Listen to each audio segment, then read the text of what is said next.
All right. Howdy there, and welcome to Overlooked Critical Matters with Nancy for Thinking. I am your host, Nancy, and today's guest is Denise Deaver from Kendall County. Why don't you tell us a little bit about yourself and your background? Hi, everyone. Thank you so much for having me, Nancy. I really appreciate the opportunity to speak to a little wider audience. Of course. My husband and I moved to Texas after being winter Texans for probably about 15-ish years.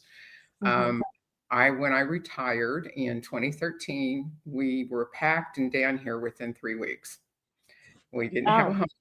We found a home and we have been here now for about 11 years, gone on 12. As far as being here. We do have a home. We're in Kendall County, which the seat of the county is Bernie, Texas. And we moved here because where we were at, it was a change in the government, and the government didn't like the people, but they liked the people's money a lot. yeah.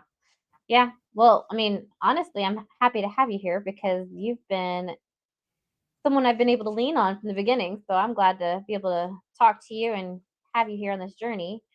Speaking of which, where did your specific journey begin on the battery energy storage systems in relation to your home and your fight?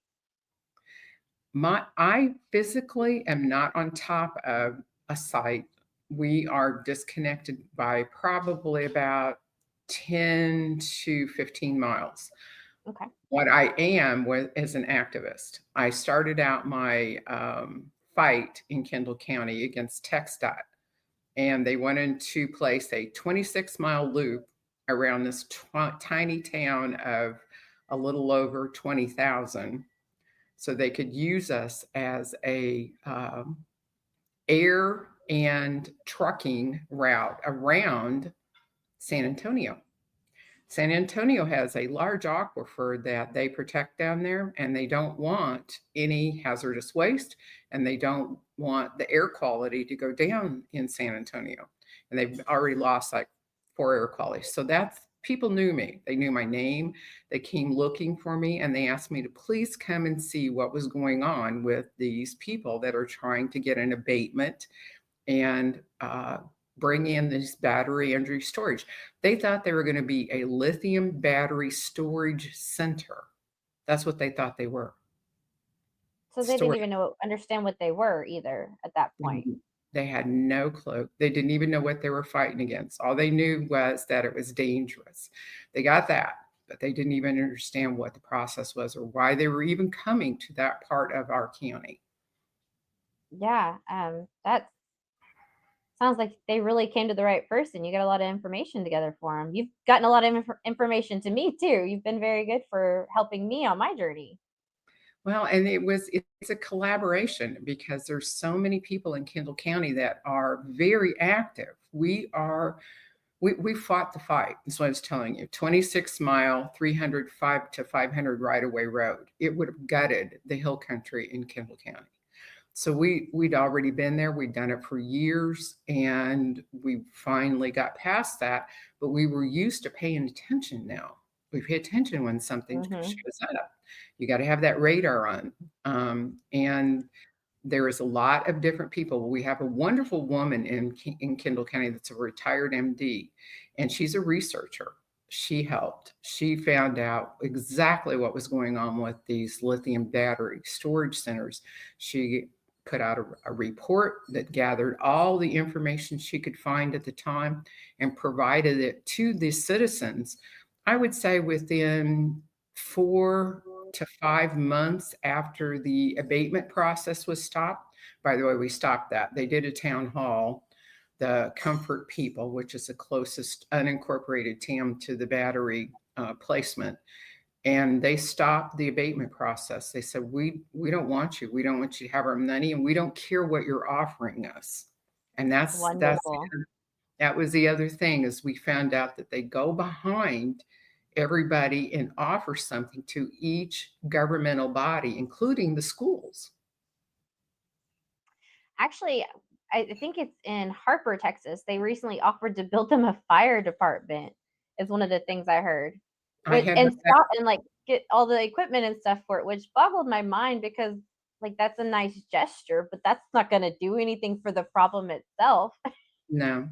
And unfortunately, in Harbor, Texas, that's in Gillespie County, Texas. Mhm. They are planning something that's within 500 yards of a school. I heard about that, which was when I heard about the fire department. I was like, well, that's not going to do anything. You're basically never be able to really use that school again without going through a deep toxic cleaning. And even Right. then, it's hard to get all those nanoparticles out. So, like, you're building a school and all these like, it's just the whole thing is absurd to me when you know the basic parameters. The location that we are dealing with at this moment is due to LCRA, Lower Colorado River Authority, has a Hmm. very nice substation that they have expanded and expanded and expanded in Kendall County. They've Hmm. recently done their latest rendition and I want to say improvement. You've seen the electrical wires that go across the country that are on the poles, and they look like rabbit ears sticking out. And Oh, they yes. have, okay, they are taking those out and replacing them with single solid steel type pole that goes up higher. And for every one of the four stance ones, which are the ones that have four separate places they're hooked to the ground, these will be a single round pole made out of metal. So for every four stance one that they're replacing, they're having to put two poles in. That's They're because they basically making lightning rods. well, they are very grounded. Yes, they will be very grounded in lots of rock and concrete. But the What metal are they using that would not be a conductor for? Like I'm sorry, my brain got caught on the electrical side of that. Like that does not seem like a super great idea. Well, it's a great idea for them though, because this will allow them to push a lot more electricity. So this substation now becomes a very large hub. This runs from Hayes County, which is San Marcos along I-35, Mhm. all the way across country to Kendall County, and then further across country through Kerr County and on. So if you look at this grid pattern, this is providing electricity to some very dense populated areas across the country. And this is just one. This is just one of LCRA's big projects. So the substation is at the end of a county road, not state highway, county road. It dissects into a ranch to market road. The substation is at the beginning of those crossroads.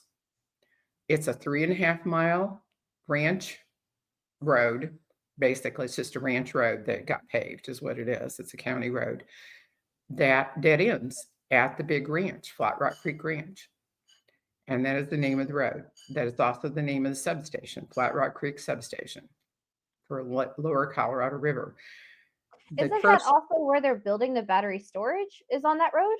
it is on both I sides. thought I remembered that road. Yeah, it's on both sides of the road. They're going to try and directly connect to that substation. This is going to be huge. The first entity that came Sorry. in was So the, I'm sorry. So I just want to confirm what you just said. So you just stated that Colorado River Authority is going to be building this brand new electric rod substation, basically, with two battery storage systems on each side of the street nearby, as which are also lightning rods. Is that what yeah, you just basically said to me? the substation's there. It's just going to move more electricity with these new power These new lines. rods. Okay. Yeah. Oh my Mhm. goodness. Yeah. Yeah. The Sounds like you're substation's there. having that's interesting, all that's going on all right there. And isn't there something they're wanting to do that could harm the river as well or the waters there? Well, Kendall County is true hill country. We have the hills, we have the dry creeks because we get flash floods in these Mhm. hills. the dry creeks, and the dry creeks go somewhere. Well, the dry creek that's right next to that goes to the Guadalupe River, which is the main river source, water source for multiple counties, including a very large detention lake that they built man-made to provide water to this whole area. It's called Canyon Lake. So if something happens and water goes into the dry creek will go to the Guadalupe River. Unfortunately, it's not just one company that we're dealing with. We're dealing with, the first one was Key Capture, which is a Republic of South Korea subsidiary of SK&E. They are on one side of the road with two leased properties. They want to do 100 megawatt on one piece of the one property and possibly 100 megawatt on the second piece of property. Shortly after that, we found out that another company from Norway, East Point Energy, has been brought in to lease another piece of property. They had been looking at it for about the same amount of time. So both of these companies came in behind closed doors, spoke to our development office in this unincorporated area of our county, and asked, what are your restrictions? What do we have to do to start?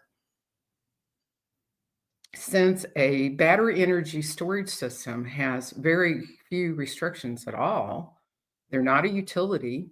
They don't have any process that they have to come through a county. The county has no process except for the platting process for any type of commercial entity. And this commercial entity will have no human beings on it. They will have no wastewater treatment on it. They will not have to provide water because there will be no human consumption or use for wastewater. So the only thing that they have to worry about is don't build in the floodplain. That's it. So I wanted to interject there. So I know that in Kendall County you have the IFC, the International Fire Code. Correct.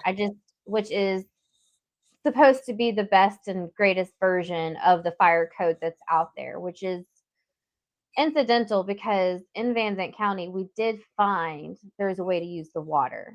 So we learned with the NFPA 855 fire code, in that there's a section, it's 1195, I think I'll have to double check that number, but it's section 1190 something of the 855. We can require them to provide their own water source, and it even provides the calculation based off different parameters of how much water they would have to provide. And since these are known to have to burn themselves out and you need ongoing steady water, like our county is using that because it's potentially going to be the thing that drives them off. Because the thing is it's very improbable if they can't use our water to have enough water to supply to keep that Correct. mitigated. Right. So we did find in the 855, but again, it depends on which fire codes your county has specifically. And that was part of our fight after we started investigating these entities and what they could successfully do and what they almost continually failed. Excuse me. Sorry. No, all good. What we found out was their failure rate was not if they were going to fail, it was when. So once we discovered that, we started looking at the fire codes and we found out that our fire code was adopted IFC 2021. There was nothing in that fire code in 2021 about battery energy storage or energy storage systems.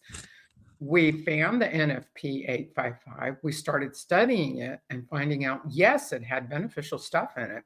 But guess what? Our county would not allow us to adopt both at the same time. It's not that you couldn't, it's that they wouldn't allow it, to clarify. They would not allow it. We did. I asked to get an attorney general opinion, and our judge, our county judge, said no, we're not going to do that, because what we can do is adopt a section of the IFC 2024. In the IFC 2024, there is a, believe it's chapter 12. Don't hold me to that because I don't have it in front of me. That does mirror the NFP 855.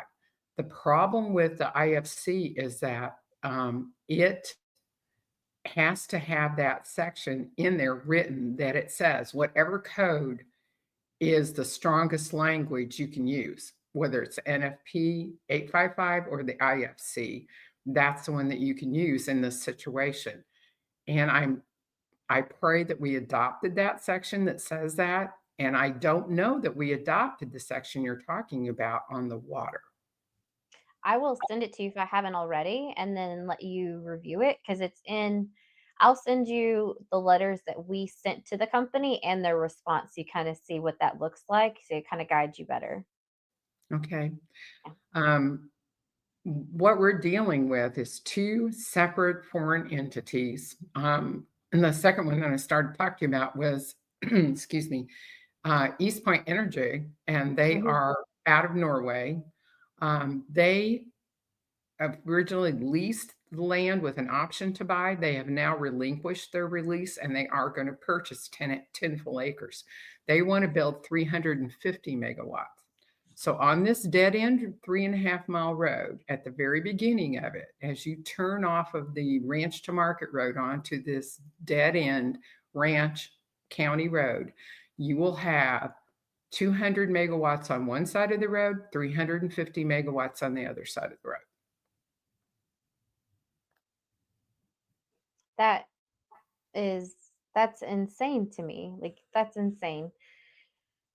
So what are y'all over in Kendall County? What are some things that you and your group are trying to do to try to stop this from happening or at least slow it down? We realized that there was no way with the tools that we had currently to stop it. We hope that the adoption of the fire code, which is very important. Most of your rural counties do not have the luxury of having a fire marshal. We do, because we're contiguous to a multi-thousand county, Bear County, whereas which San Antonio is located. So Mhm. we're allowed to have a fire marshal because we're so close to this dense population. But most of the small counties do not have a fire marshal.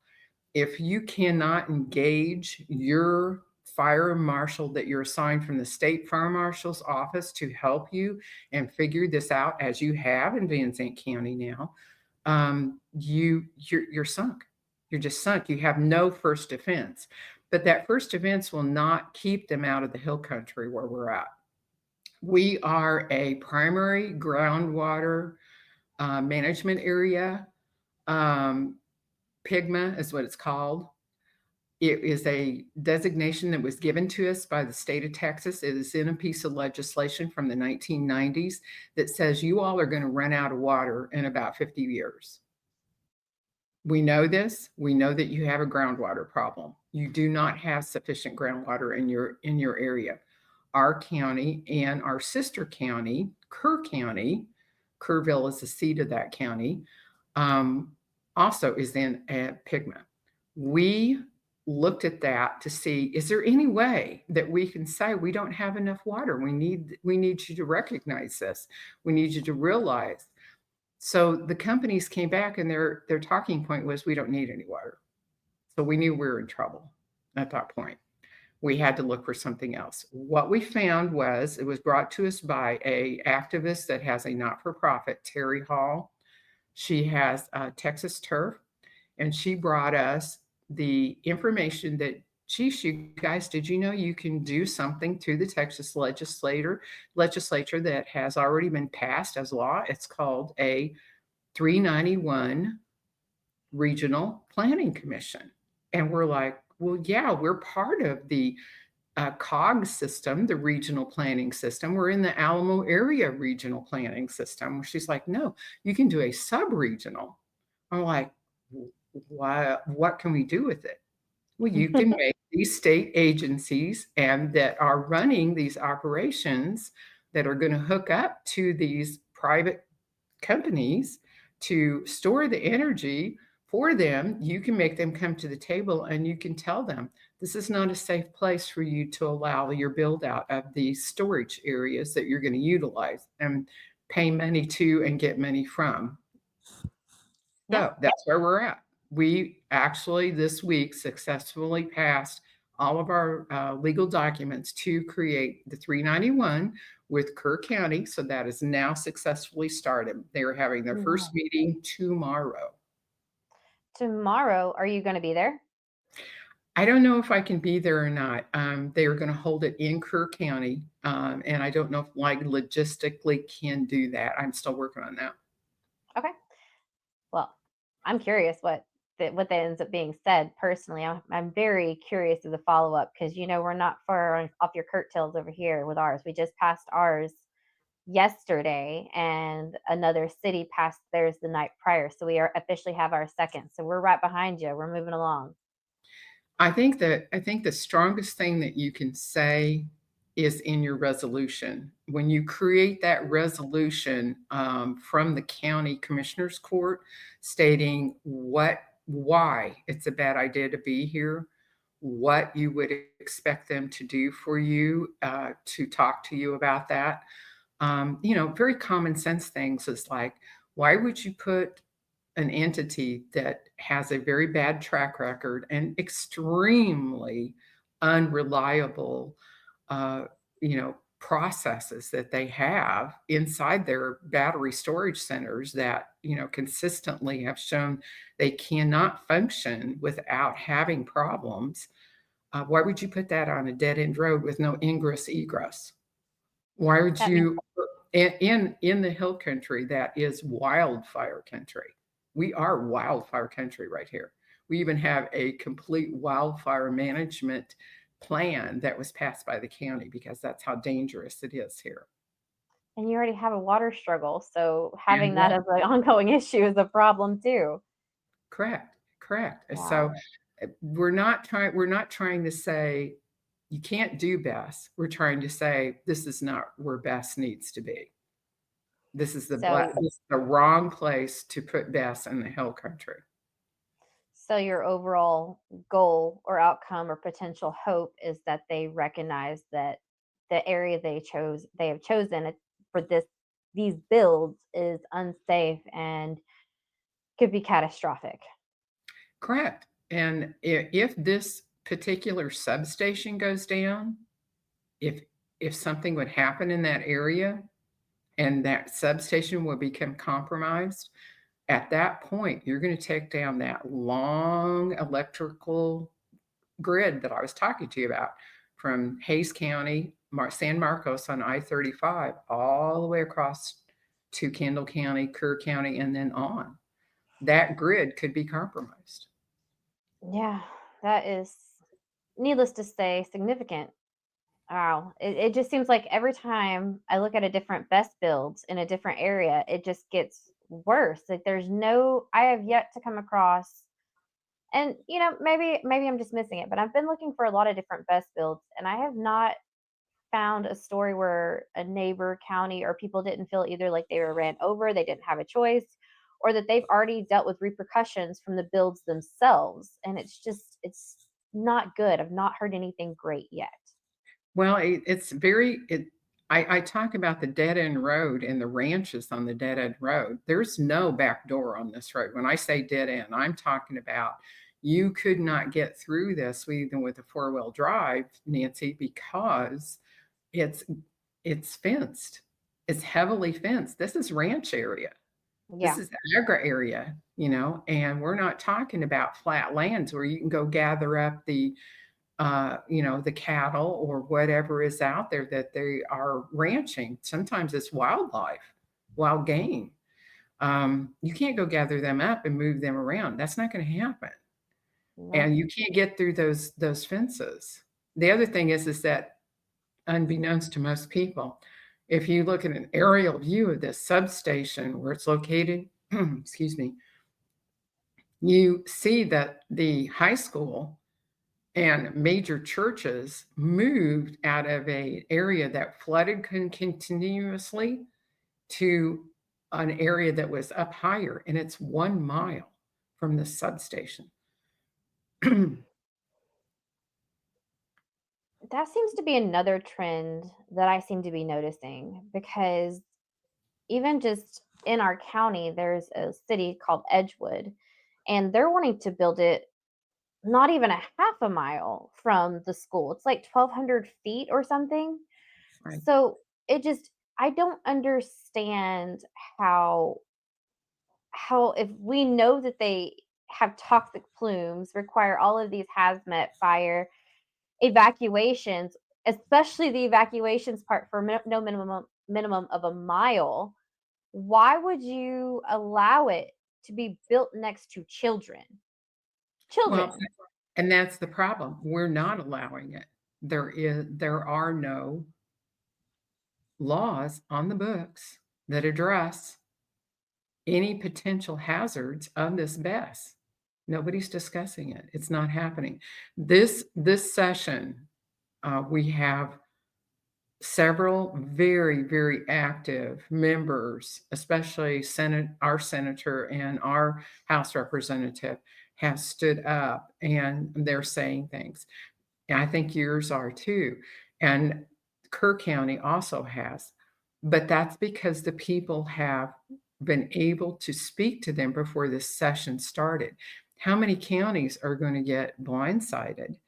They will not have had a chance to speak to their reps because they haven't started there or they don't know they've started there. It's been behind their back. The other thing I think with the school is that that's why the bribes are so heavy with the school. They started out talking about, well, the school will get, from our build out, they will have, tax dollars of maybe $500,000 a year. Yeah, Mhm. tax dollars because of our costs that we're going to put into the build out. That Yeah. the school district, that's like, whoa, right? Mhm. And then the school just is quiet, and all of a sudden nobody knows about it. Nobody's talking about it. Mhm. That happened here too. They basically did the same thing starting out.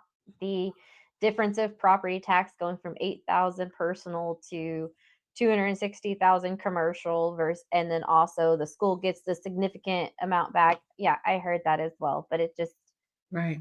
that sounds great except for the fact that my kid's life is nowhere near worth the value that you could even potentially come at me with. And the thing is that if my kids, obviously, I know I've mentioned before I homeschool.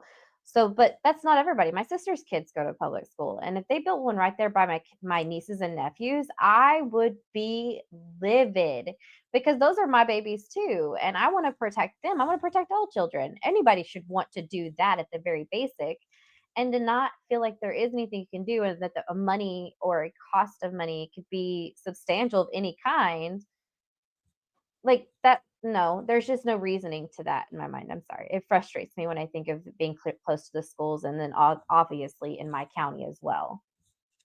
And, and it's like they talk about environmental, the environmental hazards. We have no idea what the environmental hazards will be on wildlife. A lot of these ranches are wild game ranches. Some are even exotic game, wild game ranches, but most of them are simply ranchers that are ranching cattle. They're agri ranching, and we have no idea. And Yeah. also out in our area, we do have a few, protected species that live out here. One's But the golden cheek warbler. They live okay. in old cedar groves, in the hill country. Really? I Really? actually know what a warbler is. My mother-in-law likes birds. Well, look up the golden cheek warbler. That's one of the ones that is out here. Um, we would have to have an environmental study if they were gonna build something even like a Walmart. That was gonna be a big footprint. That we could probably force an environmental study. If they were gonna put the road through that I fought, we could have forced an environmental study. we have no rights at this moment to do any environmental study. And that blows my mind, especially when you look at the actual toxic pollutants that came out of Moss Landing and how far out it was. Like they're genuinely concerned for the impact of their very fragile ecosystems and rare species they have there with Yeah, good reason too. So it's just, and then that's basically it's looking like it's going to be everywhere at this point from looking at all the numbers and the locations. It's concerning. And you actually brought up a very valid point that I don't think many people consider, because there's a big thing where people are talking about don't lease or don't let foreign entities own American land. Don't let China own our land. right. But nobody talks about don't let them lease your land. Right. And the leases are very generous too, especially on these big builds. When you're talking 100 megawatt, you literally, your footprint can be like 11 acres. 11 acres. In fact, they're going to put that 350 megawatt on 10 acres. So you're not talking about a big footprint, but those leases are very generous. I've heard them being as much as 25,000 a month. Yeah. And it just for context of size for most people in a town or city or metroplex, you live in, on average, you're a generous 1 acre plot. 1 to 2 acres is fairly the normal size in a city. So think about the size of your land and then multiply that by 23 or 50, and think of how many large metal lithium stacked on top of each other, 50,000 pounds of it on that amount of acreage. And just try to picture the amount of metal boxes that looks like, and just know that those are all toxic and flammable and reactive with no way to mitigate it. So just for context of size. So Right. go more into the leasing and why people should know more on don't the concerns of doing such a thing. When they lease, they are not responsible unless it's written into the contract to clean up the site. They're not responsible for maintaining the site around it and who it impacts. They're not responsible for mitigating something that happens beyond the leased property. Excuse me. Um, they're also not responsible for making sure that anything's done correctly. That's a landowner. They're leasing. They basically can walk away and say, "I'm done leasing. See ya." And unless that lease is correctly written, they don't have to take anything with them. They can just leave it there. Now let's take that a step further. So the company leases it from the landowner, but the company leases it under an LLC. Then Correct. what happens? They don't even have, so even if it's in the contract to begin with, it doesn't matter if it's in the contract. If that company terminates the LLC, no more It's contract. no more It's now contract. on you as leasee. So Right. you can do it. It sounds great. Oh, they have it in the contract. It's fine. I'm protected. It's on here. They're going to get my land back to the way it was before this was here, unless that LLC goes under. And most of these companies have over 100 LLCs for that Correct. very reason, because it doesn't affect their pocketbook closing it out. Correct. Correct. So, And that the dangers of this is, you talk about even leasing your land to have someone else bring their cattle in and graze, right? mhm. You have to do a complicated lease for that. You really do. This is never been done before. These BESSes have never been done before in Texas. So all of these that have been put in place on a lease, nobody has a clue what's going to happen. The one that is being looked at in Kerr County is from Black Mountain. They're trying to put their BESS in a place, unincorporated place, I believe, called Mountain Home. That area has got the same exact environmental things that we have. The whole thing though is Black Mountain's not a foreign entity. It is an entity from the United States of America. But their goal, if you go to their website, is to get in, build it, and leave. turn it over, sell it off. That's Yeah, that's it. yeah. I mean, really and truthfully, they make their money into building it. They don't have to maintain it or do any of the harder stuff, right? Seems like so really and truthfully, you can follow the numbers on this. I had mentioned that I had met Bill Peacock too at one time. Bill Peacock, he has all the numbers on it. He is a wizard at the numbers for these types of things. And he actually showed that a lot of what they're doing is they're coming in and using our subsidies that we put out there in multiple ways. They're making a profit because they're not even really losing anything. They're turning around and selling it furthermore after using all of our subsidies and making a profit and making Right. an even bigger profit on a product that they don't have to worry if it works or not because it's not their problem anymore. Right. And then you throw in the fact that at this point in time, unless you have the fire code, the NFP 855 in place, you can't even ask them what they're putting inside their batteries. So then you go down that road that you have maybe foreign entity has developed and put the stuff out there. They purchased it.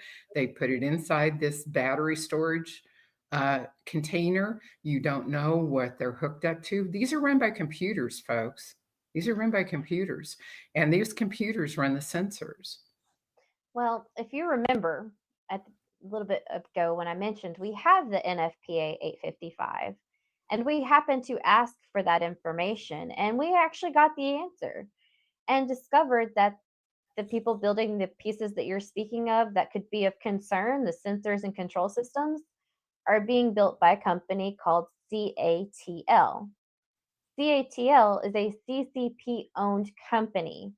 If you go back to the Marco Rubio letter that I mentioned in the very first episode and look at that and which company they are concerned about primarily for national security, that Yeah. was CATL. So the reason they're not allowed on military bases due to national security is for this company. Meanwhile, they are building the software and sensors for over 900 of the ones in Texas. Matter of fact, all of them. Right, exactly, and that's what I'm saying, and at this point in time, these people that are getting these did not even have the right to ask them, like in Mountain Home, "What are you putting inside this box?" What is gonna be in there? We couldn't even ask them that. I mean, Oh, our wow.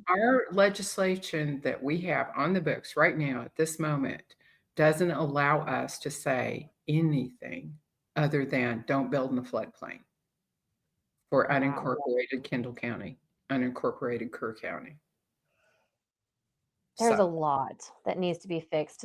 I see what you're talking about legislation. There's a lot of good people working in legislation right now. yes, I know Verdell on your end has been doing a lot of things. I think he's even reviewing his predecessor Murr had started something. I think he's reviewing those currently. But yes, then there's also I was on a meeting the other day that included one of Bob Hall, my senator's legislators, and they're going to be submitting so they had submitted the amendment on a prior one in reference to foreign entities and companies being able to incorporate foreign owned equipment or software into our grid. right, And so that's being amended, but they're actually submitting additional one that I'm looking forward to that one coming out because I know that Hall's been meeting with PUC, TCEQ. He's been talking to anybody and everybody, ERCOT, to figure out where the weaknesses are. He's actually been sitting in different conferences, and I know for a fact that he's been listening and asking those questions. So I'm very curious to see what his bill's going to be based off what's out there and what he's going to be adding in. and we've got other bits and pieces that are going out there that from what our legislators have gleaned. Our Senator Campbell is our senator, Hmm. um, Senate District 25, and Ellen Troxclair is our representative, District 19. So I know that Ellen already has her bill in place also. They're approaching Ooh, it from many different angles. The problem is getting your arms around this. Look how long it's taken us. They came for that abatement in November, and I would say October, November 23. Um, they didn't bring me to the table until after their town hall, where they basically ran them out of town and said, and they asked them, "Are you still going to build?" And they said, "Yes, we're still going to build. We don't care if we get the abatement." So that's when I came into it. That would have been early 24. Now look how long it's taken us just to get where we're at. We're now early 25. Yeah. So these legislators are having to do something so quickly to get their arms around every bit and piece of this. It's hard. Yeah. Yeah, especially since they're coming up on the deadline to get things submitted. They have to finalize and get it submitted in the next little bit over a month, not even that long. Like it's they don't Right. have much time to get it done. So, and a lot of things are really coming to light very in a very short time, especially whenever you start looking at Missouri happened in October and then Moss Landing happened in January, and we have more evidence from those than many of the ones before, and they were louder, we'll say. They were louder than the ones before them, it seemed. And And what so, and what they talked about, the toxic gases and it falling, the heavy metals falling to the ground, getting in the ground, getting in the water, getting on the people, getting on what the people owns, and then trying to deal with all that. You've also got the pollution that happens via the noise from these things. Nobody's addressing that. The air pollution monitors that are put in place but don't monitor the right stuff. Our legislature needs to be looking at all that too. It's very, very hard to get your arms around all this without a bunch of activated citizens that are engaged and telling the people that represent them, we have a problem. mhm. It's actually interesting. I've been working, as you know, pretty hard since you and I met to reach as many people as possible and be heard because my husband actually encouraged me. He said that you need to contact as many people as you can. You need eyes on it. And I was like, okay, I gotcha. And so I've been working on it. And one of those things, when I was in, I had a meeting with my state house representative Brent Money. I had a meeting with his legislative director last Friday, and he was telling me, he goes, you're really reaching a lot of people because I keep hearing your name up and down the halls. He was like, there, it's not just people calling us, like people are calling from all over to their legislators in Austin concerned about the battery storage and keeps hearing my names from like the videos and things pop up. So we're being heard. And that's a good thing that it doesn't matter if it's me. It doesn't, I would prefer it be someone else, but as long as there's eyes and attention on it, that's Correct. why I'm doing this. And I am so grateful for you to do this. You have got the spunk, the intelligence, and the energy that this lady doesn't have anymore to get that done. I'm doing good just to help our little counties over here and keep them, going in the right direction to get a few things done. But that having that word get from your county to, the state level and the national level, Oh, and yeah. we've got people, I think, at the national level that would listen to us. But we got to have that spokesperson. We got to have those people that can get those connections I've and got a make few it. so far. We're getting further. We're getting further, but I got a few so far. Yeah, that's what I'm saying. So, thank you. Thank you very much. And I appreciate what sacrifices you're making. I really do. Homeschool mom, you can't just walk away and do these interviews and not have a system of support. So I thank you, system of support, your husband and all of your family members and whomever are your friends that are helping you. It's my family. They're very supportive and wonderful. They're with grandma today being spoiled, I assure you. She even made them their own room, and so it's funny because I got there the other day after doing a recording, and I walk in and my mom I was like, "Where's Amira?" And she was like, "Oh, she needed some time to herself." So she had taken it herself to quiet time because she said she needed time to herself, so she was in the room. Oh, So, I'm very thankful that they can go somewhere and be comfortable and be vocal and be themselves while I do this. I constantly praise my mother-in-law, my mother, and my sister and sisters-in-laws primarily, but I have a lot of family that comes together to help and be supportive, so I'm very fortunate. well, blessings to your family and yourself because this does take a toll on you. And people that don't recognize that it takes a toll on you are going to get burnt out really fast. It does take a toll on you. Being the spokesperson and an activist that it has intelligent information to impart, that takes a toll too, because this information is fluid. It's moving all the time. Just like you said with the Moss Landing, look how much information you've been able to gather from that they were generous, I guess, and gave to you or imparted Oh to you. yeah, they said if you want it, let us know, and I emailed them and they sent it. I have the entire spreadsheet. Yeah, that's what I'm saying. So I mean, that just being able to do that and stay on top of that, that's a lot of energy, Nancy. So thank you. I don't know that I know how to sit still anyways. So I thank you for the compliment. I'm glad that I feel like I'm actually doing something to help. So that does feel nice. Did you have anything else you wanted to share? Any other messages or things you wanted to get out there? Since I don't know how wide our audience is, my advice to everyone is do a multi-pronged process. Look at your fire code, see what you're under. If you don't have the correct fire code that addresses the best, the NFPA 855, and then that water code that you're speaking of, Hmm. then make sure that you find a way to adopt them. Look, if you're under the IFC, look at the 2024 code and see what it will do for you if you adopt it. With the IFC, you have to adopt every year. It's not fluid. It doesn't automatically regenerate unless you adopt it. Um, Understand the 391 commission. It's regional planning commission, but we formed a sub-regional planning commission with just a couple of counties. Um, Ask people, ask the questions. Nancy's counties are doing this around her and cities. Ours are. Ask the questions, contact us, and find out what you can do. Because if you do nothing, there are no laws to protect you. Nobody's going to put air monitors up. Nobody's going to monitor the downside of this when they fail. They literally do not have to report when they fail, BESS. There's no Mm-mm. requirement to report.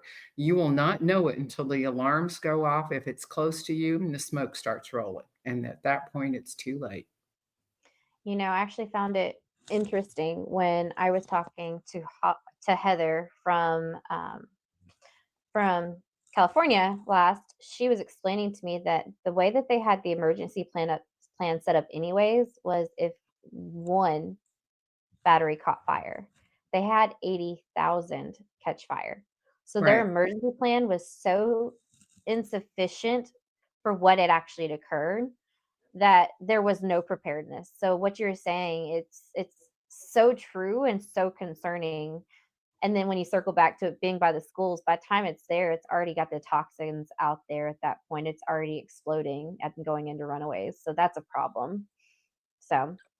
well, Mason County had, I believe, 3 incidents that went off in the nighttime, and the smoke was rolling and the alarms were going off. Guess who showed up? Nobody. who? Nobody. Nobody? Nobody. It had We smoke and alarms and nobody, and that's over there by Chris, isn't it? Right. That we were told that it would take 4 hours for human beings that are monitoring the site that they're planning on Flat Rock Creek Road to show up. 4 hours. So, it's interesting you mentioned that because I actually, when I was in the meeting yesterday for our 391, it was mentioned in that regard that the fire marshal had stated that they would be staging at the gate entrance until someone showed up. So it's going to take them at least 15 minutes minimum to get anybody on site from our county, from a fire personnel Right, standpoint, at least 15 minutes. And they just show up and stand there and watch it while it goes into one runaway after the other, right next to a booster station and a pipeline. That's all they're supposed to do is watch right, and wait for someone to come from hours away to let them in. Like that doesn't none of that makes sense. Oh, and I actually he had a valid point. You're gonna find this interesting.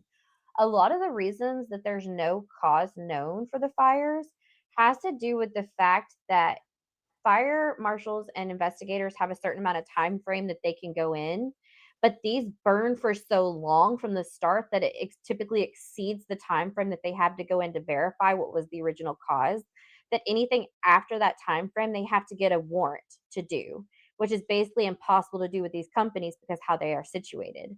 So they typically don't have a reason because they don't give the investigators on our end time to investigate. They go off of their own and then say unknown. Well, and that's another thing that needs to be told to our legislators. Mhm. We need something changed there that allows when, you have a thermal runaway and, it's burning for a week to 10 to 15 days because they reignite if it's a big, big, big operation, especially these ones that are inside buildings. Actually, Yeah, I think that the one in Moss just recently did reignite because of the rain. yeah, right. That's what I'm saying. They'll reignite. They will continually reignite. Yeah, we need them to recognize that, and also build that in. We are going to be years getting this turned around and Yeah, years cleaning up this toxic, hazardous waste that's going to be left in Texas because these companies, especially the foreign ones, are going to walk away. and that's if Texas is left after all these events occurred. Well, when you figure that the Panhandle fire, what was a couple of years ago now, calendar years ago now, Not too um, long ago. Yeah, probably over further a than hun I remember, but it seems recent. yeah, over 100,000 acres, and it was due to, inadequate maintenance of electric poles. Think about that. Inadequate maintenance of electric poles caused that fire. What would this be with a actual chemical reaction fire? And many of them scattered all over the place. You know, Yes. that's what you gotta worry about. That's what we gotta start thinking about. Yeah, I agree. Well, Denise, I'm really glad that you came on video with me today, and I'm really glad you took the time. So thank you. You're welcome, and, be happy to help anybody that needs help. Just tell them to, get in contact with, folks over in Kendall and Kerr County. We're Do easy you to want to find. do you want to We're share easy. your contact information so they can reach you if they need to? I have a Facebook group that I started when I fought the 26-mile loop. It's called Protect Our Hills, Kendall County, Texas. If you want to send me a message through that Facebook group, I will definitely screen it because, of course, we get all kinds of people that aren't real contacting us. But if you can give me pertinent information that tells me you're a real person and you need help, then I would be glad to help you. Well, that's how you helped me, and I am so thankful that you did. I have enjoyed our conversations for sure and your guidance in many ways that I didn't even know. Denise, just so you know, was the first one to tell me to make a card. She was like, "You're going to need a business card." And she was absolutely right. Well, Thank thank you, you. Denise, and I appreciate you. Yeah, I do appreciate you too, Nancy. Thank you so much. You take care of yourself and blessings on you and your family. Thank you, and I'll talk to you soon. Mhm. All right, everybody. Well, thank you for listening in today on Overlook Critical Matters with Denise Deaver and I. And until next time.